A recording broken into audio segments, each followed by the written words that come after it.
Hey, hey, it's me, hooray, it's the Nazarite in Jerusalem, bringing you Hebrew lore from days of yore. Hopefully, I will be continuing now, choosing your path, part two. Is that what I called it last time? I didn't even remember. Hello, someone is here already, or is it me? I don't know. But hi, someone who's there, presumably. Now here's the thing.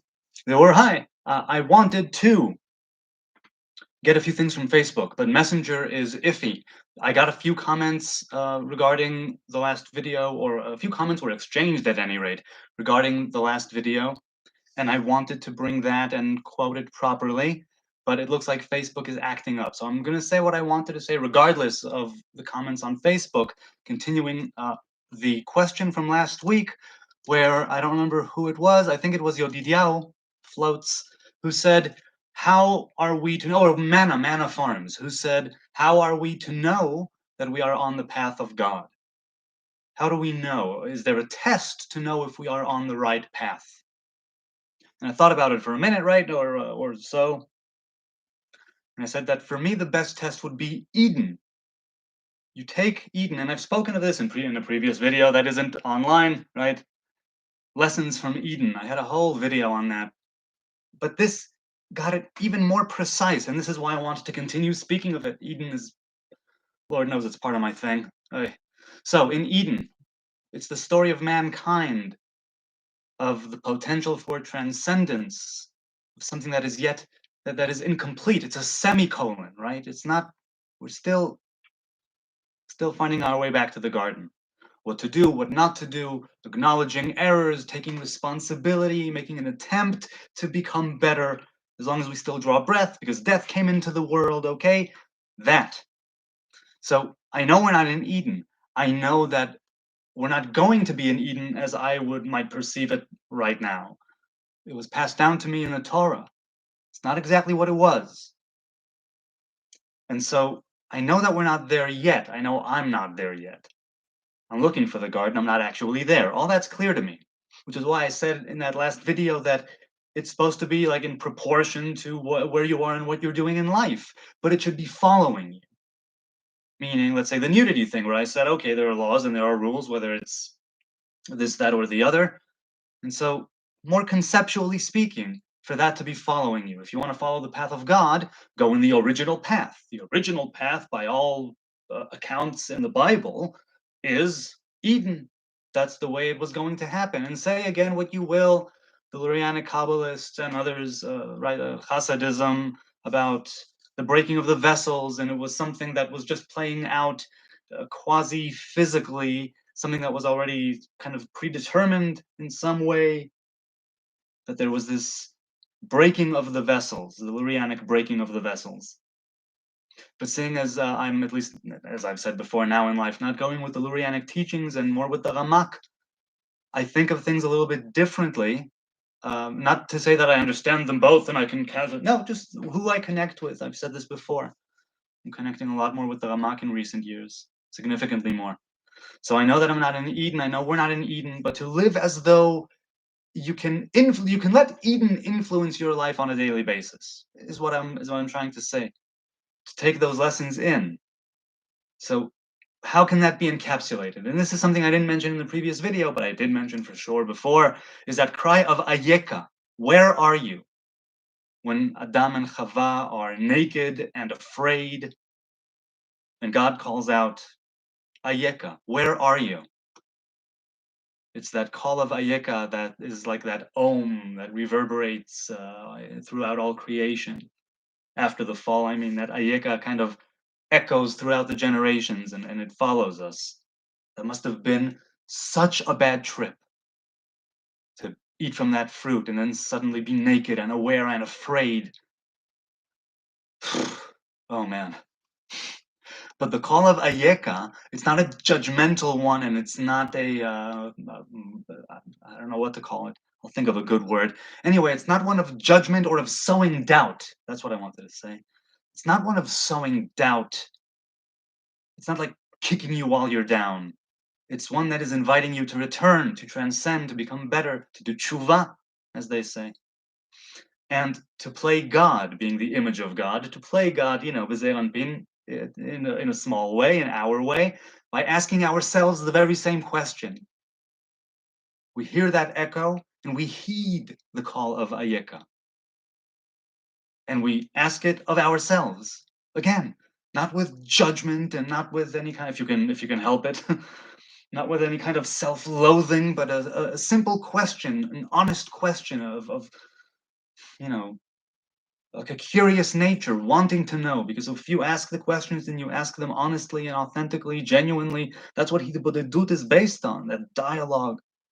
The answers, not 100% of the time, because who's to say, right? But the ideas that will surface, sometimes they will be immediate, sometimes, well,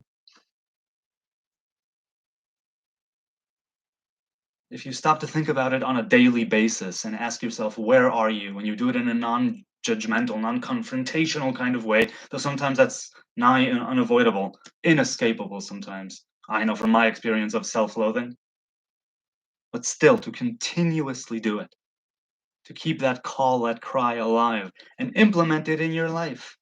Where are you? You could be doing something better.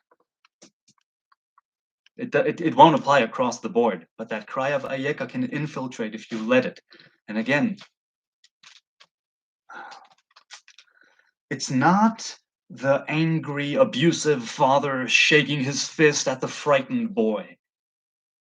Because some people might take it that way, and maybe with good reason. When I say Ayeka, where are you?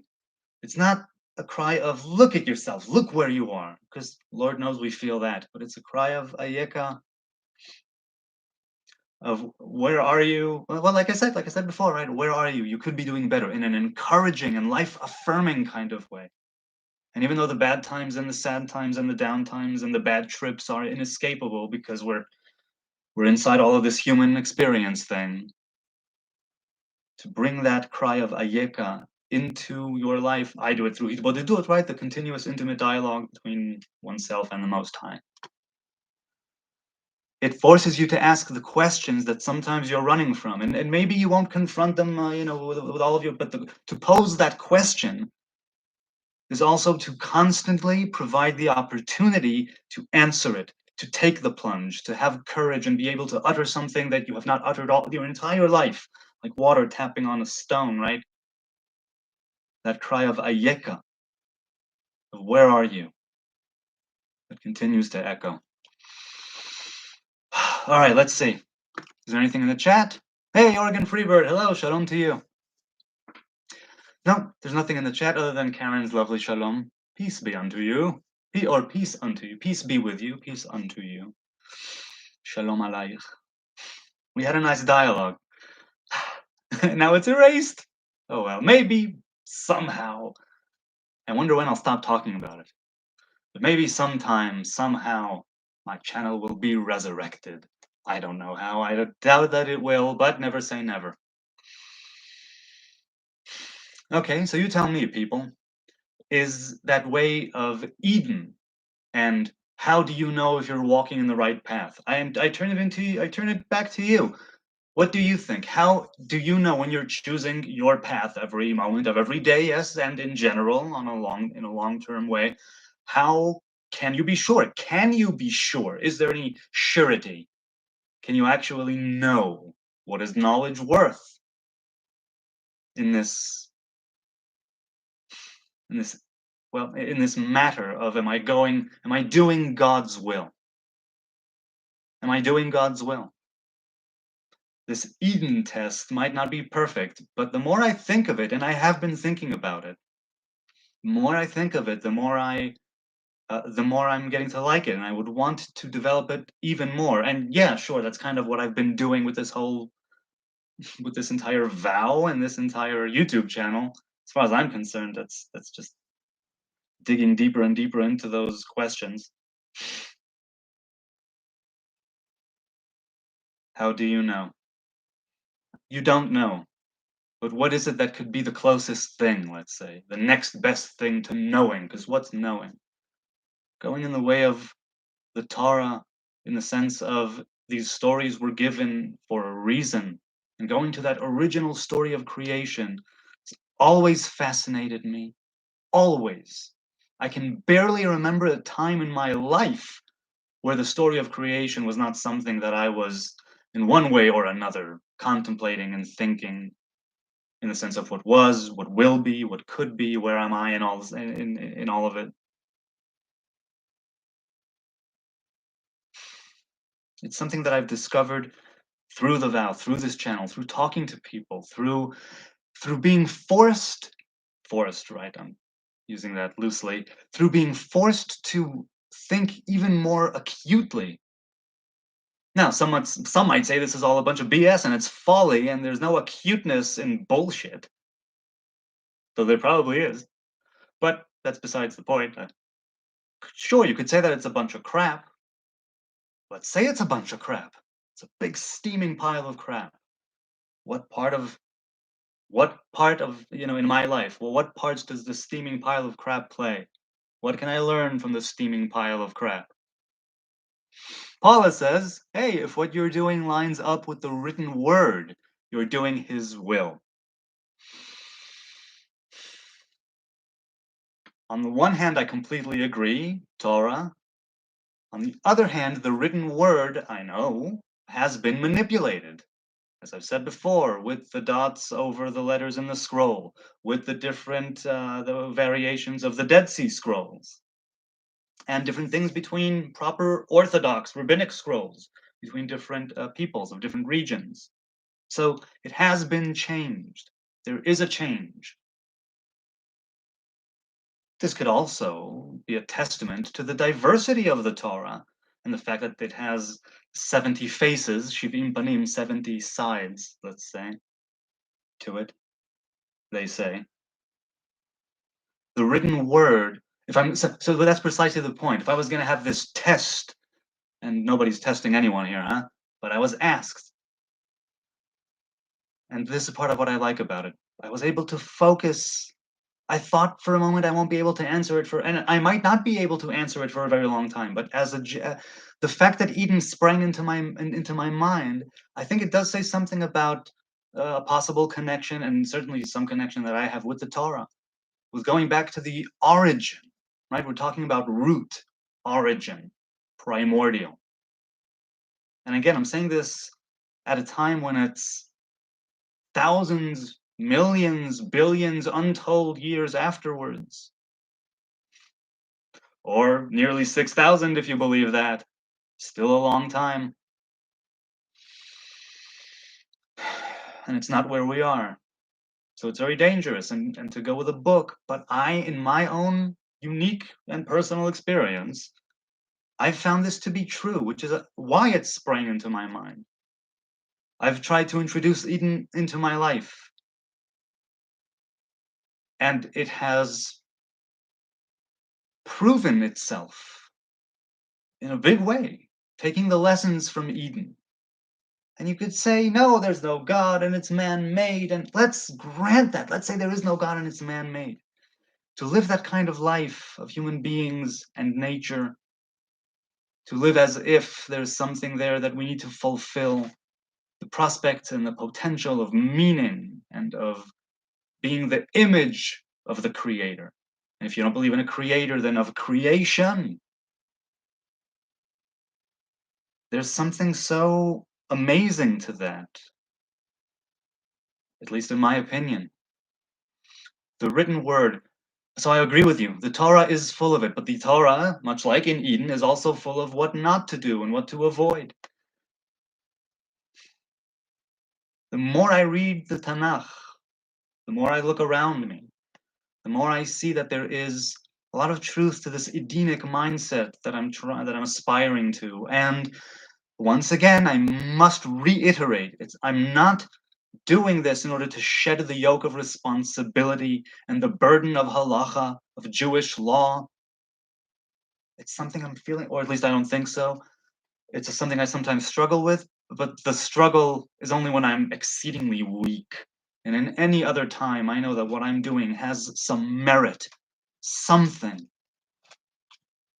It gives me sustenance and strength, maybe not to conquer anything. I hope I won't have to face too many trials and tribulations, but certain things will befall all of us. Speaking of Eden. returning to that earth.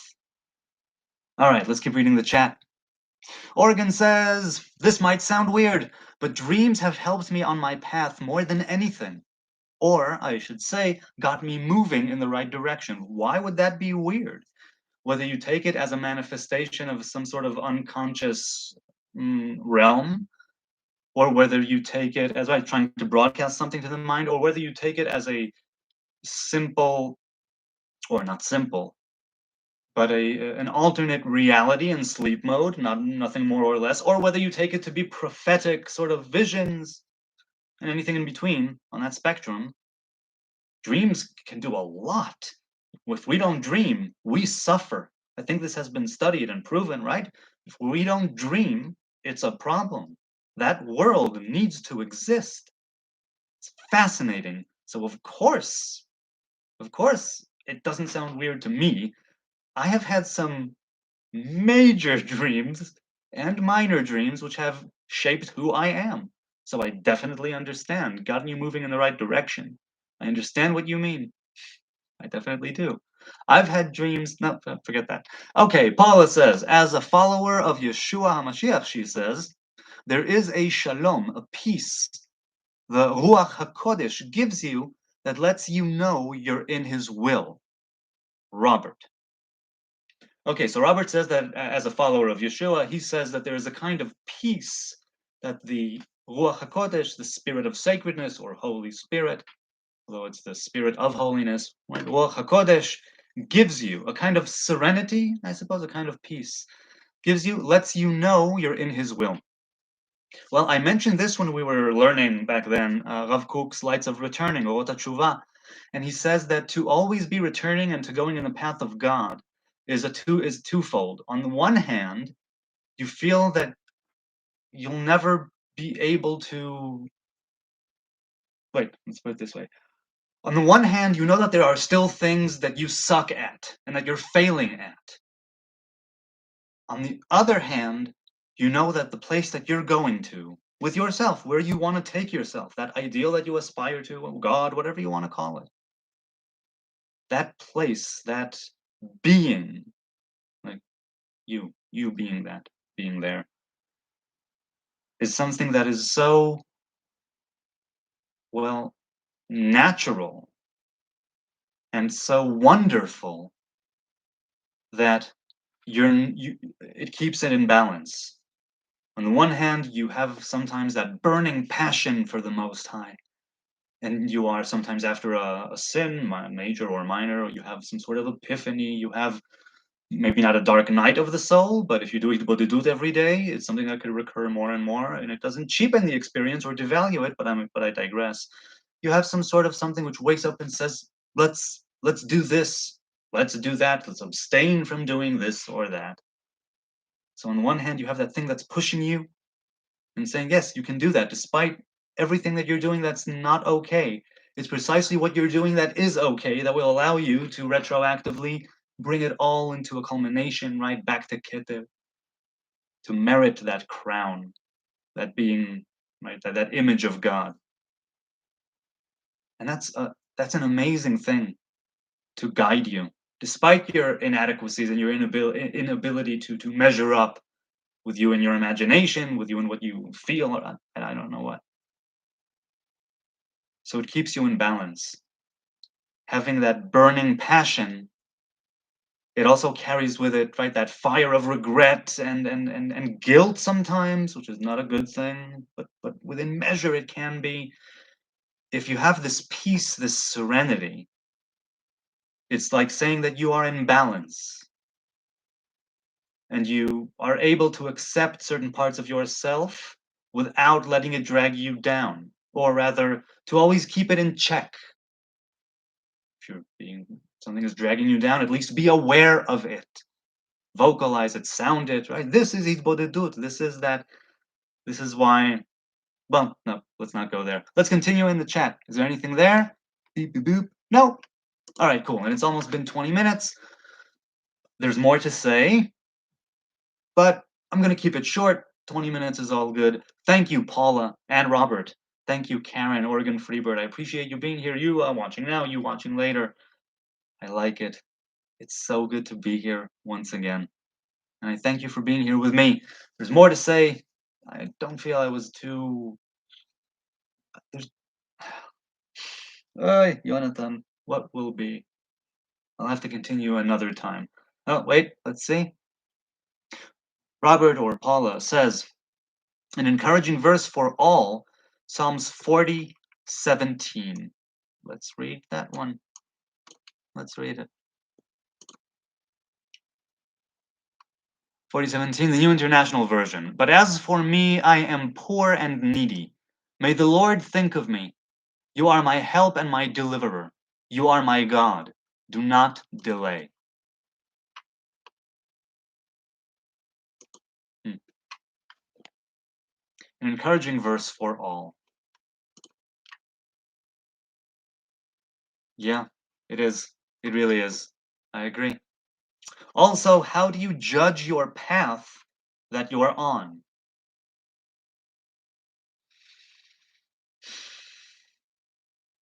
Well, I suppose the two guiding questions, does it bring me joy? Not necessarily pleasure, but joy. And am I harming someone or something? Is there harm in it? Does it bring me joy? Is there harm in it? I'm not as conscious of these questions on a daily basis. And it's maybe it's more than just those two things, but those two things popped into my head when you said, how do you judge it?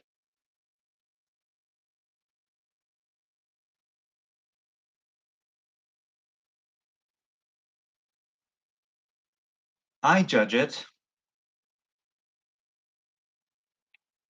against myself, who I was, who I want to be. That's it. There are some times when other judgments and external things will present themselves and I'll feel this or that. And as a general rule in life, my path is judged by those two questions. And think, well, I think I've said enough, but I'll definitely think of other things. But and against myself, who I was and who I would like to be. I think that's plainly put how it is. Organ says we should do a discussion about dreams sometime. I would like that. Let's set that up. Let's set that up. Send me or leave a comment, Karen, and we'll definitely talk about dreams. I don't know how much I'll share and how much I won't, but I definitely want to have that conversation. So send me a time that's good for you. Until then, let's have a wonderful continuation of this week. Any more videos with Sean coming? Not that are planned, but I'd like to do that as well and get more dialogues here again. Because I don't think I've had one yet, right? I haven't had one yet since I restarted the channel. And thank you for restarting it with me. It's so lovely, it's so heartwarming that I can start from zero, and there are people who are, coming along for this journey as well. It's really, really great, and it warms my heart. Let's have a wonderful night, and we'll speak, inshallah, on Friday. Peace.